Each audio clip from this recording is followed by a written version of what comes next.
হিন্দু নাগৰিকত্বক লৈ তৎপৰ BJP NRC খচৰা প্ৰকাশৰ পূৰ্বেই নাগৰিকত্ব সংশোধনী আইন লাগে বিজেপিক 23 ডিচেম্বৰত দিল্লীলৈ বিজেপিৰ সজাতি দল নেতৃত্বত বিজেপিৰ সভাপতি ৰঞ্জিত দাস 31 ডিচেম্বৰত প্ৰকাশ পাবলগীয়া এনআৰচিৰ খচৰা প্ৰকাশৰ পূৰ্বেই নাগৰিকত্ব সংশোধনী বিধেয়কৰ অধ্যাদেশ জাৰি কৰিবলৈ কেন্দ্ৰক বিজেপিয়ে দিব হেঁচা কেন্দ্ৰক সৈমান নিয়াবৰ বাবে ৰাজ্যিক বিজেপিৰ যুক্তি হ'ব নাগৰিকত্ব সংশোধনী বিধেয়কে পঞ্চায়ত নিৰ্বাচনত সহায় কৰিব বিজেপিক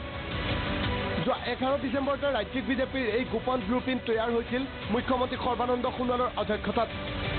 ৰাজ্যিক বিজেপিৰ সভাপতি ৰঞ্জিত দাসৰ লগতে বৰাকৰ কেইবাজনো বিজেপি নেতাৰ উপস্থিতিত এই গোপন বৈঠকত সিদ্ধান্ত হৈছিল 2014 চনৰ 31 ডিচেম্বৰলৈ অসমলৈ অহা হিন্দু বাংলাদেশীক নাগৰিকত্ব প্ৰদানৰ স্বাৰ্থত নাগৰিকত্ব সংশোধনী বিধেয়কখন এনআৰচি খচৰা প্ৰকাশৰ পূৰ্বে অধ্যাদেশ জাৰি কৰিবলৈ কেন্দ্ৰক দিব হেঁচা মাইনৰিটি ফ্ৰম বাংলাদেশ এনেকুৱা এটা কথা আছে এটো খালি অসমৰ কথা নহয় এই আইনটো আনা হৈছে আপোনালোকে জানে যে এটো গোটেই ভাৰতবৰ্ষ চৰকাৰ এই আইনটো যাতে ইমপ্লিমেন্ট কৰিব পাৰে গোটেই অসমৰ কাৰণে এই কথাটো চিন্তাত ৰাখি তেওঁলোকে হয় আমাৰ সভাপতিৰ লগতে লগ হৈছে আমাৰ মাননীয় মুখ্যমন্ত্ৰীৰ লগতে লগ হৈছে তেওঁলোকৰ কথা মতে যে গোটেইখিনি কথা লৈ এটো ৰাষ্ট্ৰীয় সমস্যা এই কথা লৈ দিল্লীত যাব আনকি দিল্লীতো বিষয়টো সন্দৰ্ভত গুৰুত্ব প্ৰদান মুখ্যমন্ত্ৰী সৰ্বানন্দ সোণোৱালৰ এটা কথা যে আপোনালোকে জানে যে এই বিষয়টো ইতিমধ্যে পাৰ্লিমেন্টৰ হয় আলোচনা হোৱাৰ পাছত জইণ্ট কমিটি পাৰ্লিমেন্টৰ সেই পৰ্যায়ত আছে গতিকে এই বিষয়টো ডেফিনেটলি অলপ বিবেচনা হৈ আছে বিজেপিৰ এই হিন্দু বাংলাদেশী প্ৰীতিক কঠোৰ সমালোচনা প্ৰাক্তন মুখ্যমন্ত্ৰী প্ৰফুল্ল কুমাৰ মহন্তৰ অসম চুক্তি ক্ষতি হ'ব পৰা কোনো সিদ্ধান্তই যাতে অসমৰ ক্ষেত্ৰত লোৱা নহয় তাৰ কাৰণে আমি কেন্দ্ৰীয় চৰকাৰক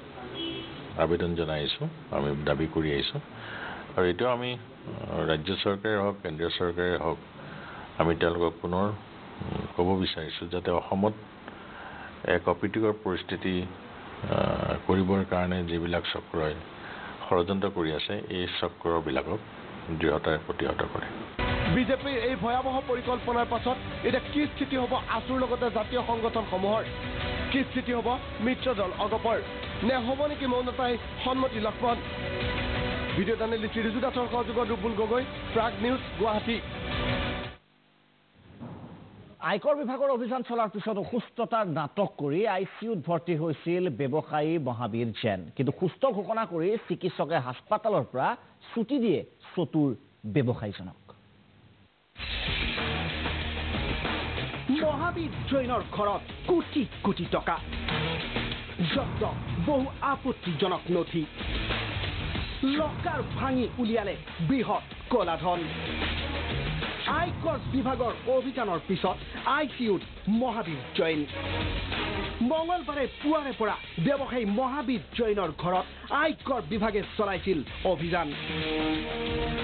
কলকাতাৰ পৰা অহা আয়কৰৰ 5টাকৈ দলে একে সময়তে অভিযান চলাইছিল এইজন ব্যৱসায়ীৰ কাৰ্যালয় ব্যৱসায়িক প্ৰতিষ্ঠান আৰু বাসগৃহত